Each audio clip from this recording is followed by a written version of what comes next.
Across the country and around the world, across the street and around the corner, this is Over the Culture.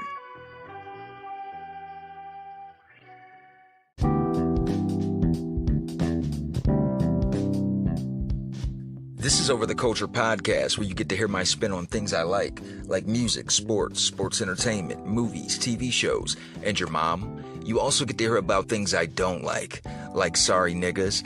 And I'm your bastard of ceremonies, the one gig kid, Pat Stay Black, Alex Treblack, Reefer Sutherland, Luke Fly Talker, the most interesting blurred in podcasting, the troller of trolls, the prince of petty, Steve G. It's August 15th, 2021, and I am back in Atlanta. I touched down on Thursday. It's good to spend time with my family. Got to see some of my cousins, my living grandfather, my mom and brother. I didn't get to see my dad. Got to see some of my aunts and uncles, my great aunts and great uncles, and just sharing time, man. Time is precious. We don't know how much time we have on this planet. So when I can, if I can, I try to spend time with my loved ones as much as possible, as we all should. It's very essential, and it's something that I think we overlook. We take our time for granted here. And, after living in Texas for 12 years and now living in Atlanta, away from my home base, which is Ohio.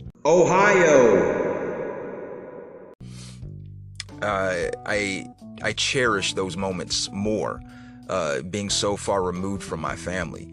That's my base. That's my squad, my assigned homies from God. And like I said, I touched down on Thursday. I came back to Atlanta, and looking for my car, I found out that my car had been ruffled through in a fucking airport parking lot, of all places. And, I thought they had security at the airport parking lot, but apparently not. If they do, that fucking security sucks. Because I'm assuming it's niggas, and I hate to do that, but shit, it is what it is. This is some nigga shit. This has nigga written all over it, and they got nothing. I don't know what the fuck you're expecting to find in someone's car that they parked at an airport parking lot. These are people leaving their cars to go out of town, out of the country, out of the continent. So, what kind of valuable goods do you expect to find in an airport parking lot? Do you just expect people to leave their purses, their wallets, their fucking phones, precious jewels, gems? You fucking dumbass niggas. What were you expecting to get? Some coins, some change at most? 15 cents? Some fucking pocket lint? You fucking dumbass pieces of shit. Whoever the fuck you are, you shiftless, sorry, senseless niggas. Who raised you?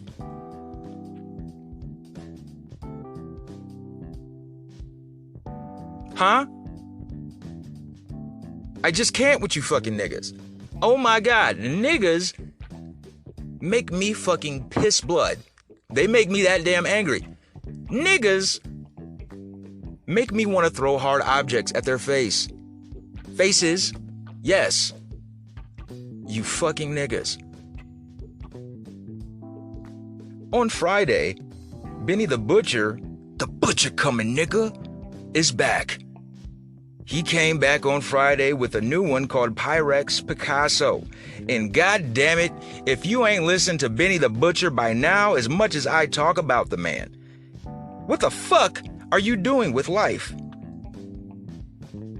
Pyrex Picasso.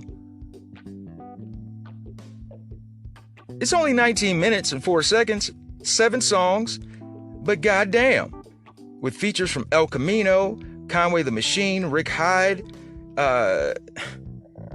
all 7 of them are fucking slappers. Pyrex Picasso. It doesn't take a lot of your time. 19 minutes and 4 seconds. That's it. It costs you nothing. Maybe $9.99 a month if you got the Spotify account. But check that shit out if you like good hip hop. Also, Boldy James, one of the most underrated MCs currently from Detroit. And he's got another one of those collabs with the Alchemist. Boldy James and the Alchemist with these collabs. And he's back with another one called Bo Jackson. Bo Jackson is 44 minutes and 9 seconds with features from Currency, Freddie Gibbs, Stove God Cooks, Rock Marciano, Earl Sweatshirt. Yeah, Earl Sweatshirt. Benny the Butcher coming, nigga. Yeah, I like all of these, man. The ones that stood out, Diamond Dallas with Stove God Cooks, Fake Flowers with Currency and Freddie Gibbs, obviously the one with Benny the Butcher, which is Brick Mile to Montana. And this is twice as long as Pyrex Picasso, 44 minutes, 9 seconds. It's 14 tracks. But man, yes, Bo Jackson. I like the name alone. Bo Jackson is one of my favorite athletes of all time. And I'm surprised no one beat him to the punch. Like this should have been an album title. It should be. It's just a dope ass name. It represents fucking greatness, man. Shout out to Bo Jackson. But we're going to be talking about things August 15th. All things August 15th. In 1939, The Wizard of Oz premiered at Grauman's Chinese Theater in Hollywood, directed by Victor Fleming and King Vidor, starring Judy Garland, Ray Bolger, Jack Haley, and Burt Lahr, Frank Morgan, Billy Burke, and Margaret Hamilton. Wizard of Oz, it's a cult classic. It's been around forever, and it's been remade, retold, remixed, and yeah, man, that happened in 1939. In 1965, on August 15th, the Beatles played 55,000 at Shea Stadium. In 1979, Apocalypse Now, directed by Francis Ford Coppola, starring Marlon Brando, Robert Duvall, and Martin Sheen, premiered. In 1983, the Ramones guitarist Joey Ramone is beaten in a fight and he undergoes brain surgery. In 1984, The Woman in Red premiered. 1986, Armed and Dangerous and The Fly premiered in theaters. 1991, 750,000 people attended Paul Simon's free concert in Central Park in New York City. In 1996, White Zombie releases Super Sexy Swingin' Sounds. 1997, Copland and Steel premiered. Don't see Steel. I love Shaquille O'Neal, but don't see Steel. In 2000, Lil Jon and the East Side Boys released We Still Crunk. In 2006, Lazy Bone releases The New Revolution. In 2017, Lil Peep releases Come Over When You're Sober, Part 1. And in 2019, Disney Studios is the first studio to have 5 films earn over $1 billion each in 1 year, with Toy Story 4, Avengers Endgame, Captain Marvel, Aladdin, and The Lion King. But more importantly, we're going to be talking about 1969 on August 15th. Do you know what happened in 1969 on August 15th? Woodstock Festival, the original. Now, on my other show, What Happened in the 90s, we've talked about Woodstock 99, we've talked about Woodstock 94, but today on Over the Culture, Jack, we're going to be talking about the OG Woodstock. The Woodstock Festival opened in Bethel, New York, on Mac Yasor's dairy farm. And the performers include Richie Havens, Tim Hardin, Ravi Shankar, Melanie, Arlo Guthrie, Joan Baez, and most importantly, the one and only true king of rock and roll himself, Jimi Hendrix. So yeah, we're going to be talking about that OG Woodstock. You dig?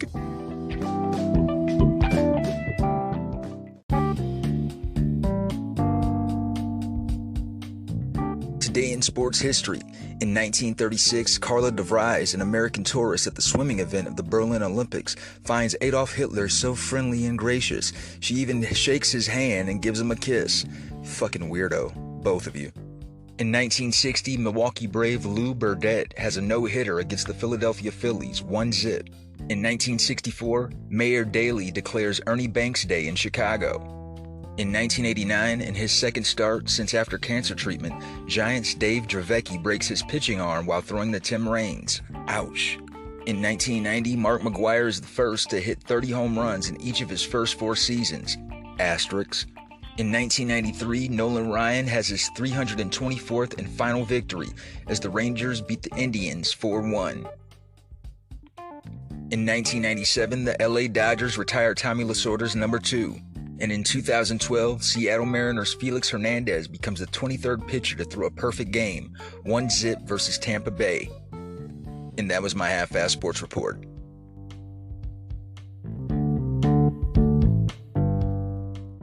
Coming up, we're going to go over the original Woodstock, as the event took place on this day, August 15th in 1969.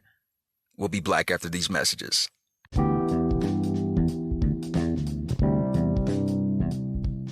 And today's birthdays for August 15th. Happy 26th birthday to American rapper Chief Keef. Turning 31 today is American actress Jennifer Lawrence. White Girl Hall of Fame. Happy 47th birthday to Canadian model and actress Natasha Henstridge. Happy 49th birthday to American actor, director, producer, and screenwriter Ben Affleck. Not my Batman. Happy 51st birthday to American comedian, actor, and producer Anthony Anderson. Turning 53 today is American actress Deborah Messing. Turning 57 today is American businesswoman, philanthropist, and just flat-out rich-ass bitch, Melinda Gates. Get that bag, girl. Turning 58 today is Mexican director, producer, and screenwriter Alejandro Gonzalez Inarritu. Turning 59 today is American football player and coach Gary Kubiak. Happy 60th birthday to American singer, songwriter Bobby Caldwell. You tried everything, but you wouldn't give up. Blue-eyed soul. Turning 71 today is American baseball player Tom Kelly. And turning 83 today is American educator and politician Maxine Waters. You go, girl.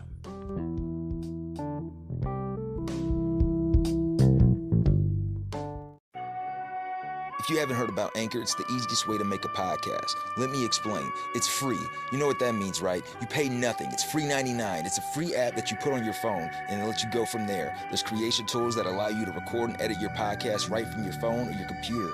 Anchor will distribute your podcast for you so it can be heard on Spotify, Apple Podcasts, iTunes, many more. You can make money from your podcast with no minimum listenership. It's everything you need to make a podcast in one place. Check out Anchor.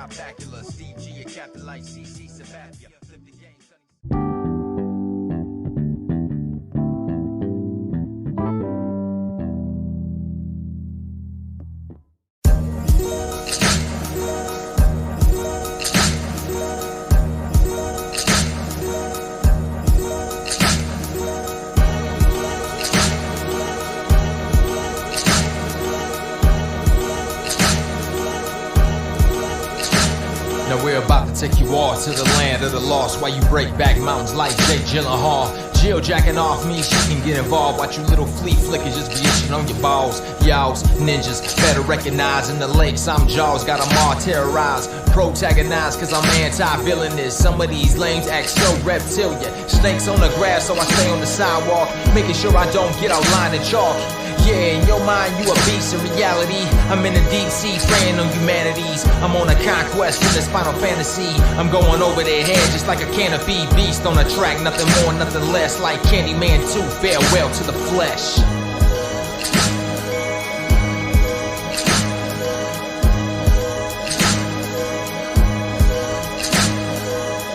I'm saying no. I hit this track running, I'm like Usain Bolt. I'm saying no. I hit this track running, I'm like Usain Bolt.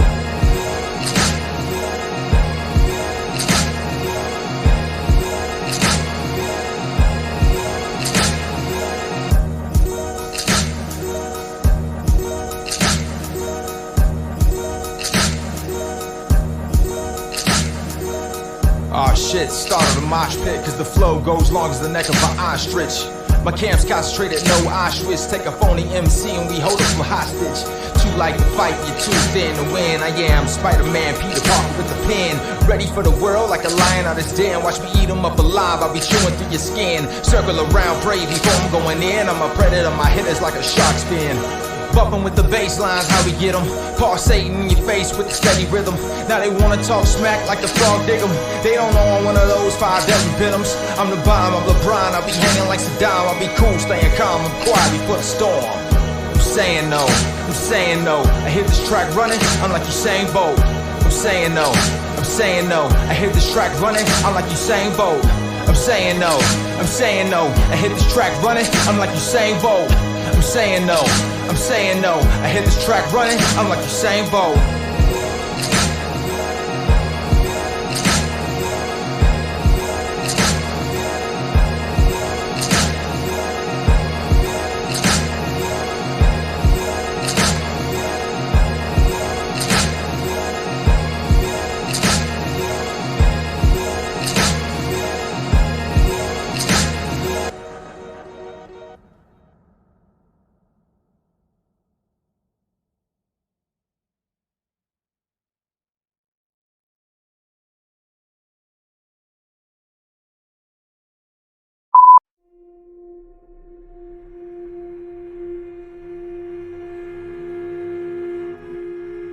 And a special mention to those no longer with us. This past Monday, we lost American hip-hop and R&B record producer Chucky Thompson. Born Carl E. Thompson on July 12, 1968 in Washington, D.C., he was a member of Bad Boy Entertainment's Hitman team of in-house producers during the 1990s and worked with Bad Boy mogul Sean Combs on material for artists such as the Notorious B.I.G. and Faith Evans. Thompson's productions include Mary J. Blige's My Life, the Notorious B.I.G.'s Ready to Die, and Faith Evans' Faith. Thompson also produced for Nas's One Mic. Thompson died of reported complications from COVID-19, having taken ill while he was in Los Angeles, California. This past Thursday, we lost Italian-American professional wrestler and trainer Dominic DeNucci. Born Domenico Nucciaroni on January 23, 1932 in Frosinone, Molise, Italy, he held over a dozen championships across the world in the 1960s and 1970s. His wrestling students included Mick Foley, Shane Douglas, and Brian Hildebrand. DeNucci spoke at least 4 languages: English, French, Spanish, and Italian. He had a son named Tony DeNucci, who was also a professional wrestler. In June 2020, Dominic experienced heart issues and was hospitalized. DeNucci died on August 12, 2021 at UPMC Passavant Hospital in McCandless Township, Pennsylvania, at the age of 89. Nipsey Hussle was an American rapper, activist, and entrepreneur. Born Ermias Joseph Asgidam on August 15, 1985 in Los Angeles, California, he emerged from the West Coast hip-hop scene in the mid-2000s. Hussle independently released his first mixtape, Slauson Boy Volume 1, to moderate local success, which led to him being signed to Cinematic Music Group and Epic Records. Hussle became known for his numerous mixtapes, including his Bullets Ain't Got No Name series, The Marathon Continues, and Crenshaw, the last of which American rapper Jay-Z bought 100 copies for $100 each. After much delay, his debut studio album Victory Lap was released in 2018 to critical acclaim and commercial success, and was nominated for the Best Rap Album at the 61st Grammy Awards in 2019. 2 posthumous Grammy Awards for the songs Racks in the Middle and Higher were awarded to Hussle in the Best Rap Performance and Best Rap Sung Performance categories respectively, the next year at the 62nd Grammy Awards. Also known for his entrepreneurship, Hussle inaugurated the Marathon clothing store, which he founded along with partners Carlos, the head of the agency, Karen Civil, and his brother Samuel in 2017, and started a co-working environment which he named Vector 90. On March 31, 2019, Hussle was shot at least 10 times in the parking lot of his store, Marathon Clothing in South Los Angeles at 3:18 p.m. Gunshot wounds included a shot to his right chest, a shot that entered into his abdomen near his navel and severed his spinal cord, a gunshot wound to the right side of his back that penetrated into his chest and struck his lung, and a gunshot wound to the posterior top of his scalp. The perpetrator kicked Hussle in the head. 2 others were wounded in the shooting. All 3 victims were transported to a hospital where Hussle was pronounced dead at 3:55 p.m. He was 33 years old.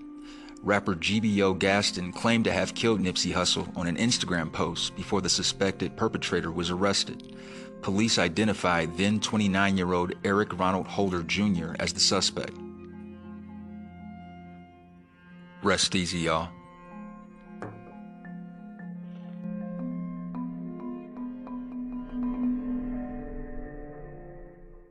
On this day in 1969, the original Woodstock was held.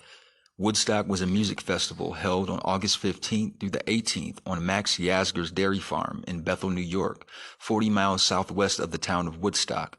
Billed as an Aquarian exposition, 3 days of peace and music, and alternately referred to as the Woodstock Rock Festival, it attracted an audience of more than 400,000.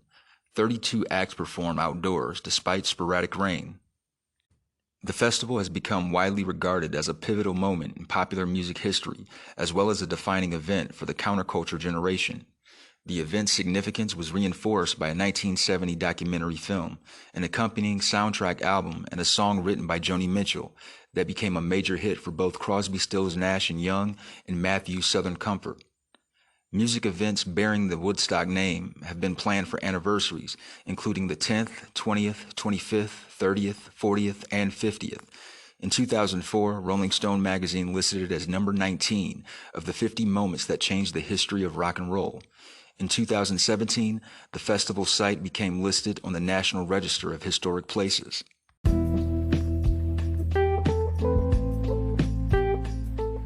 Woodstock was initiated through the efforts of Michael Lang, Artie Kornfeld, Joel Rosenman, and John P. Roberts.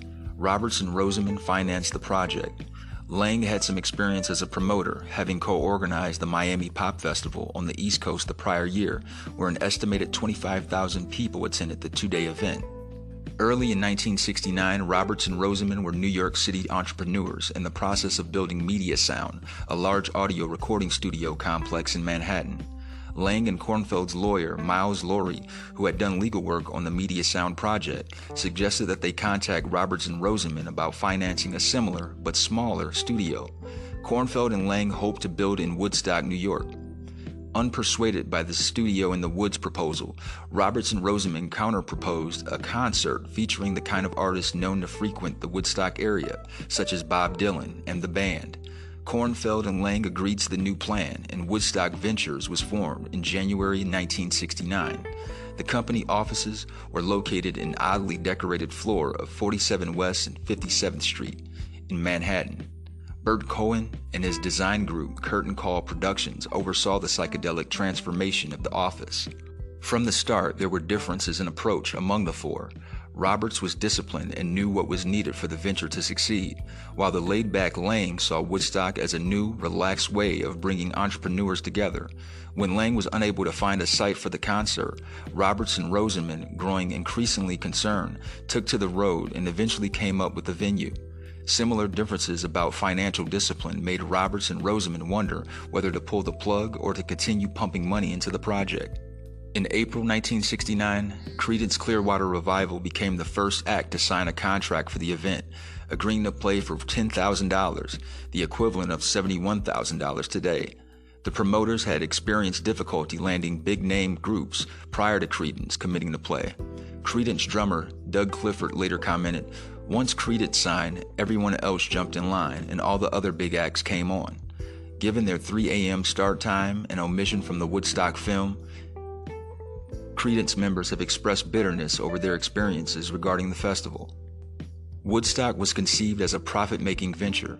It became a free concert when circumstances prevented the organizers from installing fences and ticket booths before opening day. Tickets for the 3-day event cost $18 in advance and $24 at the gate. Ticket sales were limited to record stores in the greater New York City area, or by mail. Around 186,000 advance tickets were sold.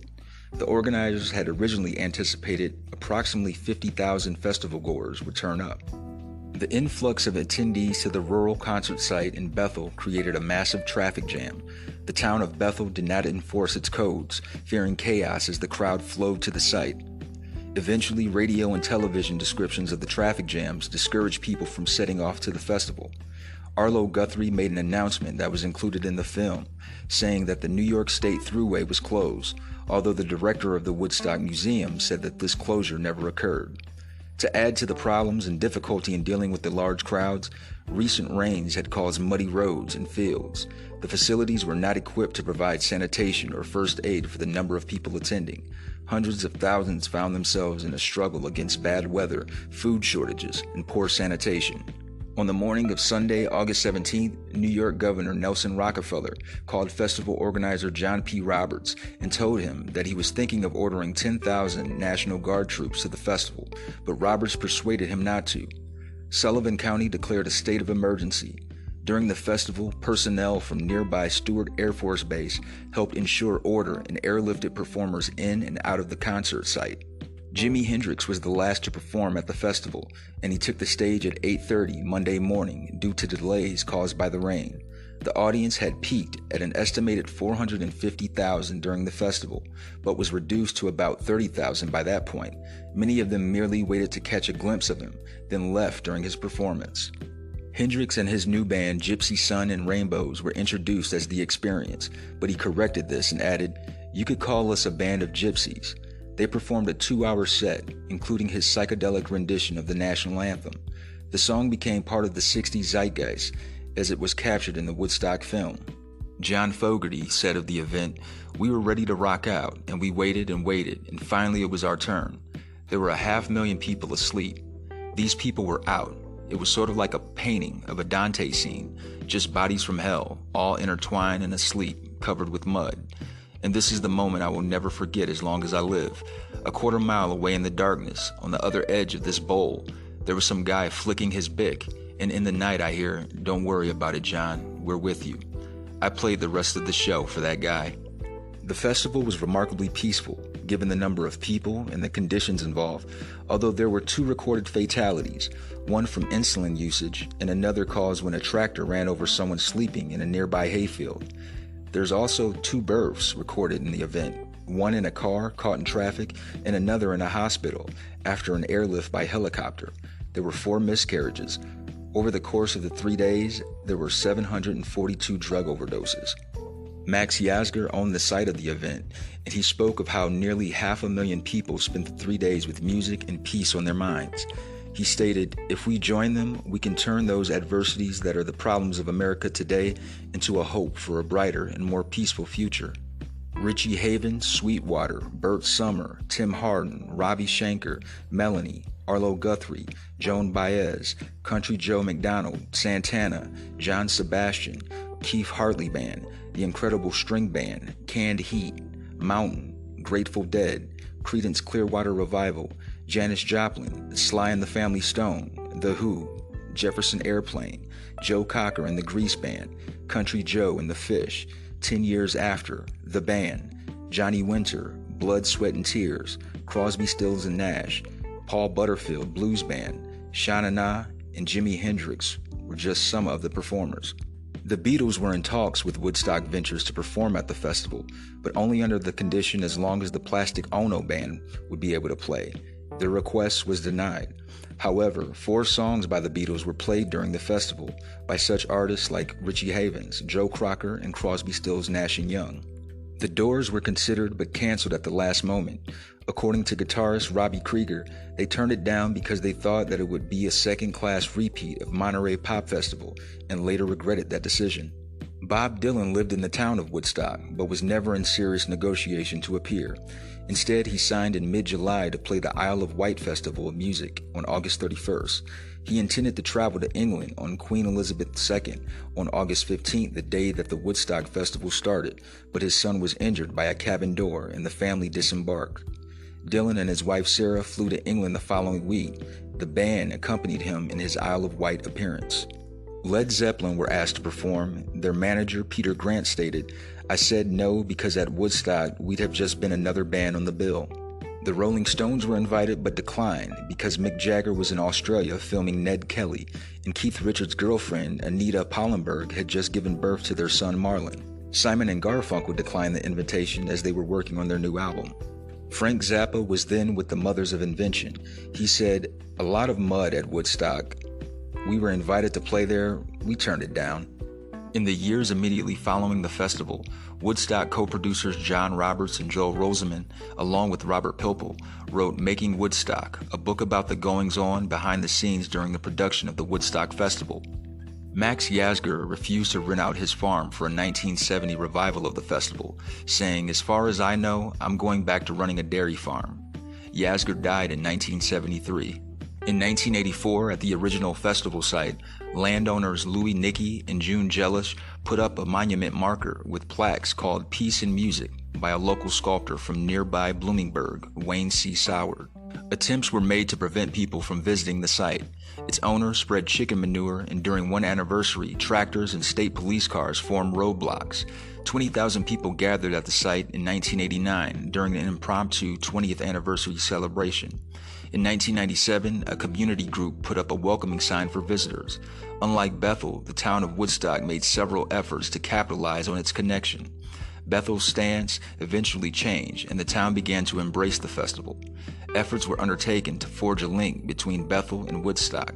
Approximately 80 lawsuits were filed against Woodstock Ventures, primarily by farmers in the area. The Woodstock documentary financed settlements and paid off the $1.4 million of debt that Roberts and Rosamond had incurred from the festival. As one of the biggest music festivals of all time and a cultural touchstone for the late 1960s, Woodstock has been referenced in many different ways in popular culture. The phrase "the Woodstock generation" became part of the common lexicon. Tributes and parodies of the festival began almost as soon as the final chord sounded. Cartoonist Charles Schulz named his recurring Peanuts bird character, which began appearing in 1966 but was still unnamed, Woodstock, in tribute to the festival. In April 1970, Mad Magazine published a poem by Frank Jacobs and illustrated by Sergio Aragonés titled I Remember the Wondrous Woodstock Music Fair, that parodies the traffic jams and the challenges of getting close enough to actually hear the music. Happy anniversary, Woodstock 69.